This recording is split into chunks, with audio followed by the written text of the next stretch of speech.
allegedly raped by 2 illegal immigrants in a Maryland school got me thinking. Do you know who's in school with your children? If you think that your school administrator, principal, has your back, think again. Joining me now is Chester County, Pennsylvania Sheriff Bonnie Welsh, and from the town of Lynn, Massachusetts, the Mayor Judith Flanagan Kennedy. All right, I'm going to start with the sheriff. We don't have a lot of time, and I'm going to bring you both back because I love this issue. All right, Sheriff, Montgomery County, where this 14-year-old was allegedly raped. I choose to believe she was raped, and we can say they're allegedly the criminals. They choose, they're a sanctuary county. That means they won't honor a federal detainer from ICE. That means that they're not going to tell ICE where these guys are, and they're going to let them roam freely, correct? Correct. And this is a tragedy on many levels, because the greatest job of the government is to protect the citizens.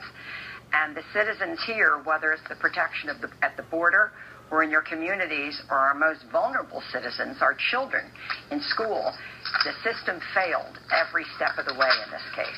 Okay, so for those people who say, wait a minute, the cops have to tell them where these criminals are. They're illegals, they're committing crimes, they've been deported, they're convicted. You as a sheriff can tell my viewers that if their boss says they can't, they can be investigated and brought up on charges, correct? Even if they're a cop. That's correct. Okay, good. That's now correct. To the mayor. Mayor, you are the mayor of Lynn, Massachusetts, and you pretty much oversee the 5th largest school district in the state of Massachusetts. Now, you have one of the biggest immigrants communities in Massachusetts.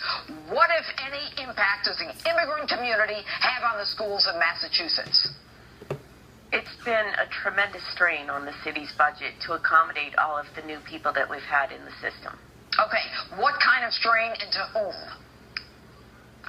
Well, for example, we're operating 5 schools that are more than 100 years old, and we are projected to add approximately 500 more newcomer students who are not speaking primarily English in the coming year. Okay, so if they're, first of all, who's building the new schools? Who's paying for it? We tried. We had a debt exclusion vote on last week, and the measure failed 2-1. So we have to squeeze kids into the existing schools now.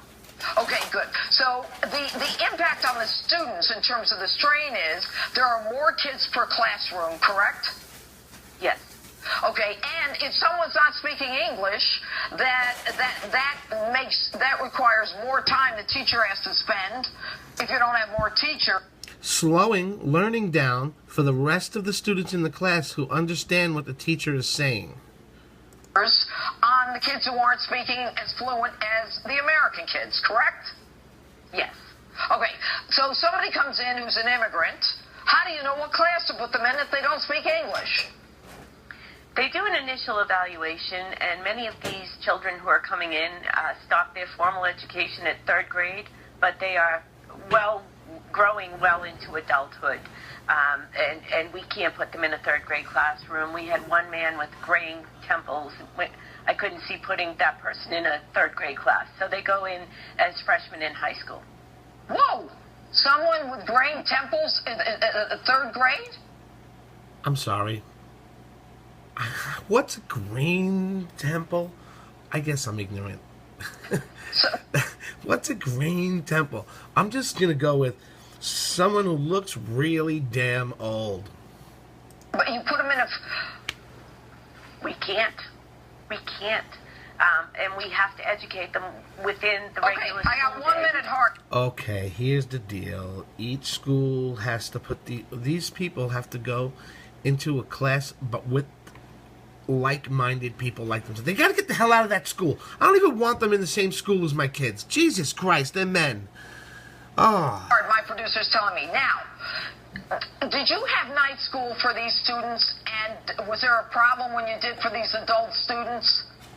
Yes, we did have a night school, and we were told by a children's advocacy group that we were not giving equal education to these students, so we had to shut down the night school and put everybody into the regular daytime class. So adults are in with our kids from other countries who don't speak English. Do you know if they have criminal records? Do you know if they've been vaccinated? Do you know what their name really is? Because most of them that come in, their names get put down as FNUN, which is Funun, which means full name unknown. And then they're also, I'm not going to get into the whole thing that I saw a video the other day that'll make you sick to your stomach.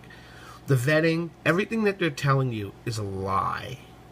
They don't even know their names. They're sending them in with diseases. They're bringing them in during the dead night in the airports at midnight, so no one knows what's going on, with no translators, with promises of getting money, health care, benefits, no green card. Forget that. They get instant Social Security cards. They get signed up for Social Security immediately. That's what they are doing. These town organizers that go and pick them up and make a lot of money from it. It's sort of like they're running refugees, my friends. They're running refugees. I'm not making this up. This is coming from a video that I shot this week of a woman who worked at one of these places, and she couldn't believe that the other people in the room, the organizers, had faces on that like this wasn't affecting them while it was killing her inside, as she reported. You got to watch that video. It's amazing. Anyway, I'm going to let this go. Sorry to interrupt so much. I'm ranting. Vaccinated. Do you know who these people are? No, they don't come in with any records of any sort, not even a birth certificate. So we have to accept their word for their age when they enter school. Are the parents allowed to know who they are? The other parents, I suppose, if they entered the school and looked around, they would see some people that looked like they were a little older than high school age. And they go into the same bathrooms as our kids? Yes. Yes? Yes, they do. All right. You know what? Couple Sergio Tacchini suits. A couple gangsters from Goodfellas. All right, Sheriff Bunny Welsh and Judith Kennedy, Mayor, thank you. I'm sorry. We're doing this